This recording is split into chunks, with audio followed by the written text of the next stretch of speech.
to T.D. Jakes in a way that is so just like unbiblical, extreme honor, idolatry, all the way around.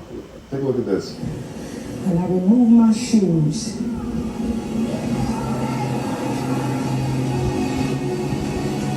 In the Bible days, before the salt covenant, a man would take off his shoes and give them to his neighbor, for he's making a covenant. And the shoes said, that as sure as where I walk, I will keep my word.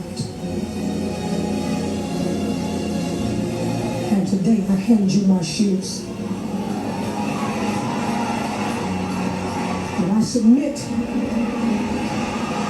my shoes to you. By the way, this is so unbiblical. Giving people your shoes, you're making a covenant with man. Absolutely unbiblical. I'm sorry. And she's saying, I'm sorry, because I believe that she said something against T.D. Jakes, or she used to be under him before. I read something, she used to be under him before, something like that. She spoke out against him. And then T.D. Jakes being powerful, T.D. Jakes being this type of guru in that order, or this type of influence in the church, or a certain type of influence in the church, you know, I believe from what I read, it said like, you know, she didn't really have any opportunities, things weren't working for her. So now she has to come back, bow down in front of everyone, basically humiliate herself. People think this is great. No. You know, and she's making a covenant with T.D. Jakes. That's how this whole sword thing came about. As long as my shoes is in your office, in your presence, I am committed to you to the day that I die. As long as my shoes are in your office, in your house, I'm making a covenant with you, and I'm with you to the day that I die.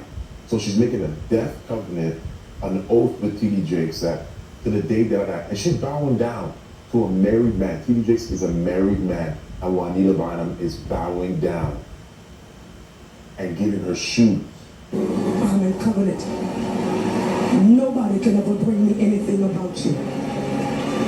Heard that? No one can ever bring me anything about you. Which means that in the past, obviously, people came to her about T.D. Jakes and certain things and whatnot. So she's basically saying, no matter what comes out about T.D. Jakes, doesn't matter if he's going to P. Diddy's parties, doesn't matter if he's doing this, doesn't matter if he's exposed to this. I have that death covenant with him. I will never say anything. This is the highest degree of idolatry. None of what's happening right now is biblical. This is man worship.